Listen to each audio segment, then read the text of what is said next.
Good afternoon, boys and girls. We're going to do chapter 5 of Mr. Popper's Penguins. If you're behind on the read alouds, I'm posting all the videos on YouTube. So chapter 3, 4, and 5 will be on there. Chapters 1 and 2, I think I'm going to put them on Friday just to make sure that everybody's caught up that way. If you are interested in watching the videos, you guys can get caught up. But to give you a summary of what's happened so far in Mr. Popper's Penguins, we have. Do you mind? It's a problem with being at home. Both my kids are home too at the same time. And I'm trying to get their conferences done. Dylan actually has a conference right now with his teacher, his first grade teacher. They're doing the Zoom, and I haven't had any information on that yet. I did get some information about Friday, and I'll let you know about that tomorrow. But we're going to have a meeting on Friday, and I'll catch you up on some things that I find out. Anyway, Mr. Popper, he lives in this little town of Stillwater. He's a painter, and he always wanted to be a scientist, but he never was able to travel outside of his town. And so he's always been interested in traveling and being a scientist and interested in going to the North Pole or the South Pole. And he also loves penguins. So he would follow some of the scientists that go to the South Pole and their expeditions. And what he would do is he got close and friendly to one of the people who does the expeditions.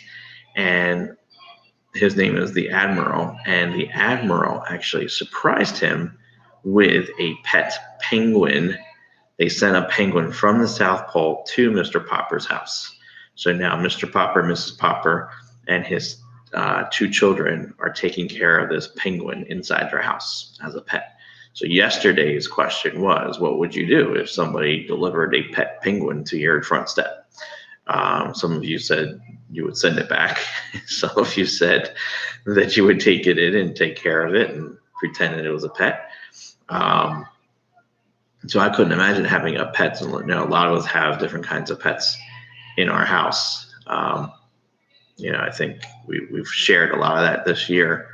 But having a penguin would be just a game changer as far as, keeping your house in order and taking care of it and feeding it and cleaning it. And I don't know. I don't know if that will be fun or not. Depends on if the penguin was able to be trained or not, I guess.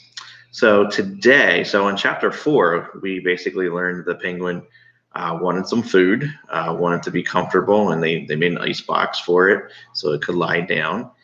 And also, hi, Anthony. And also, they fed it some food, although it has food. The Popper's family, I don't think it has enough of the food the penguin wants to eat. So they're going to have to go out and get penguin food for it. So we're going to see in chapter 5 what happens next. So chapter 5 is called Troubles with a Penguin. The next day was quite eventful at 432 Proudfoot Avenue. First, there was the serviceman and the policeman and the trouble about the license. Captain Cook, that's the penguin's name, Captain Cook, they named it Captain Cook, was in the children's room watching Janie and Bill, those are Mr. Popper's 2 children, put together a jigsaw puzzle on the floor. He was very good about not disturbing the pieces after Bill had spanked him for eating one. I can't imagine spanking a penguin. He did not hear the refrigerator service man come to the back door. Mrs. Popper had gone marketing for canned shrimps for the penguin, so that Mr. Popper was alone in the kitchen to explain to the serviceman what he had wanted done to the refrigerator. The serviceman put his tool bag down on the kitchen floor, looked at the refrigerator, and then at Mr. Popper, who, to tell you the truth, had not shaved yet and was not very tidy. Mister, he said, you don't need no ventilating holes in that there door. It's my icebox, and I want some holes bored in the door, said Mr. Popper. They argued about it for quite a while. Mr. Popper knew that to get the serviceman to do what he wanted, all he had to do was to explain that he was going to keep a live penguin in the icebox, and that he wanted his pet to have plenty of fresh air, even though the door was closed all night. He felt a little stubborn about explaining, however. He didn't want to discuss Captain Cook with his unsympathetic serviceman, who was already staring at Mr. Popper as if he thought Mr. Popper was not quite right in his head. "Come on, do what I said," said Mr. Popper. "I'm paying you for it." "With what?" asked the serviceman. Mr. Popper gave him a $5 bill. It made him a little sad to think how many beans it would have bought for Mrs. Popper and the children. The serviceman examined the bill carefully, as if he didn't trust Mr. Popper too much. But at last he put it in his pocket, took a drill from his tool bag, and made 5 small holes in a neat pattern on the refrigerator door. "Now," said Mr. Popper, "don't get up. Wait a minute. There is one more thing." "Now what?" said the serviceman.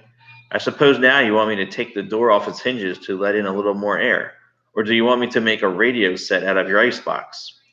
"Don't get funny," said Mr. Popper indignantly. "That is no way to talk. Believe it or not, I know what I'm doing. I mean, having you do. I want you to fix an extra handle on the inside of the box so it can be opened from the inside of the box." "That," said the serviceman, "is a fine idea."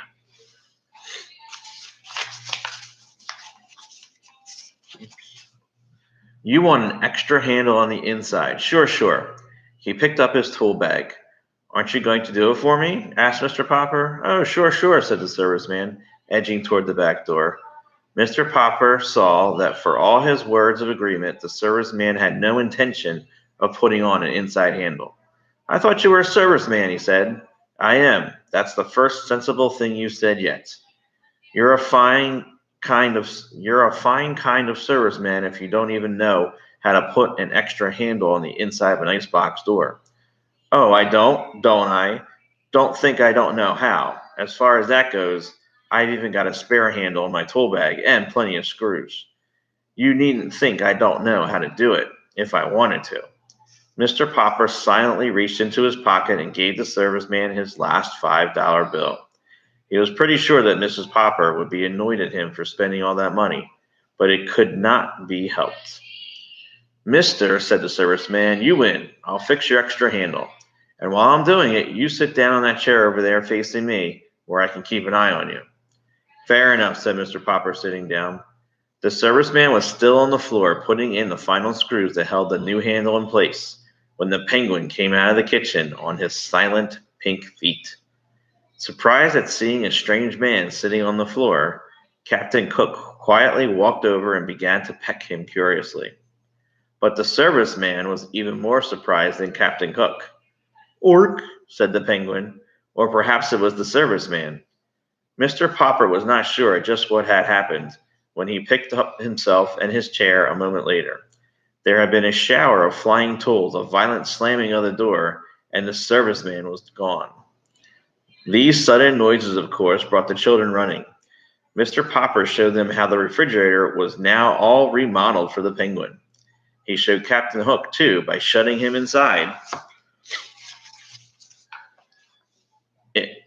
The penguin at once noticed the shiny new inside handle and bit it with his usual curiosity. The door opened and Captain Cook jumped out.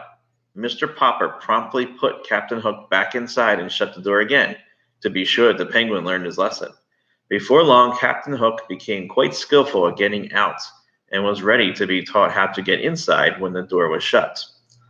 By the time the policeman came back to the back door, Captain Cook was going in and out of the refrigerator as easily as if he had lived in one all his life.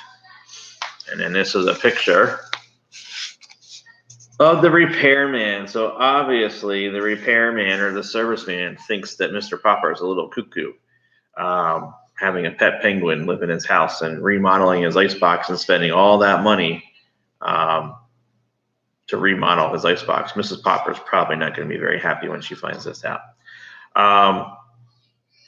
So that is the end of chapter 5. These chapters are very short. But so far, we've learned that Captain Cook, the penguin, seems to like his new home and Mr. Popper is making him all comfortable in his house, and it seems like everything's going as planned, except for Mr. Popper spending all of his money and people thinking that Mr. Popper's a little crazy for doing this. So imagine that you had a pet penguin in your house. What would people think of you? Would they think that you're normal? Or would they think that it's cool to have a pet penguin?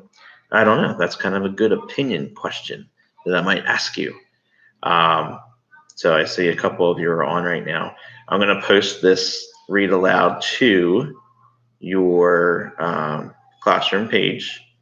And then those of you that aren't able to get there at 1 o'clock, you'll be able to watch it whenever you need to. And this is optional. I'm not making this mandatory, but I will do these read alouds every day at 1 o'clock just to check in.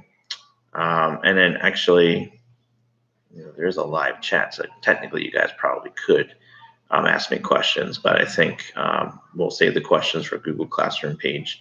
Right now, as of those of you that are watching this, we did get news that on Friday, where no teacher is going to assign you new lessons on Friday. Friday is going to be a makeup day. So it's kind of a district-wide makeup day.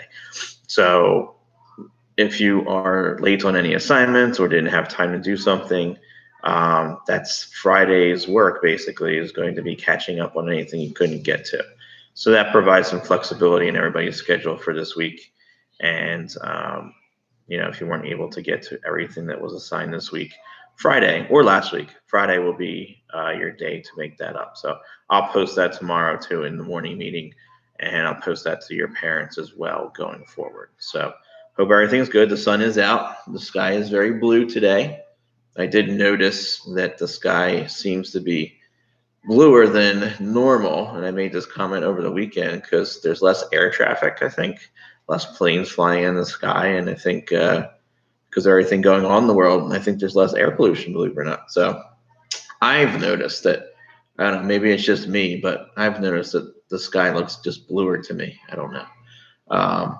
But it should be in the mid 50s, so definitely try and get out after lunch for some outside activity. Tomorrow's supposed to rain, so tomorrow's not going to be a good day to go outside, so make sure you get outside today as much as possible.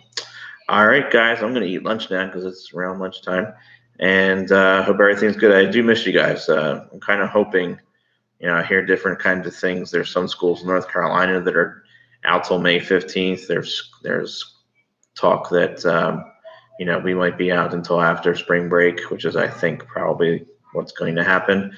But I am kind of hoping that our lives get back to normal soon because, although you might like to be learning at home, I like to, hopefully get back to a life and structure and get all the parents back to working. And, we need money too. We need everybody to be safe, healthy, and back to normal, which is just crazy. This has never happened before. I can't remember life like this before. So it's kind of interesting that this is happening. And I think we're doing a good job getting through it. So hopefully, only a week or two more of this and then spring break, and then hopefully we come back after spring break. That's my guesstimate as to what's going to happen. But be good to your parents, make sure you help them around the house and do your work. Don't give them a hard time, and make sure that you do what you need to do. And Anthony, have fun going to the park. It's probably a good day to do that.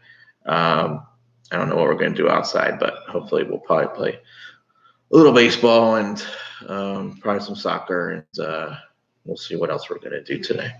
All right, guys. Hope you have a good day. See you tomorrow morning, 8:30. I'll make my morning video and post that. All right. Have a good day.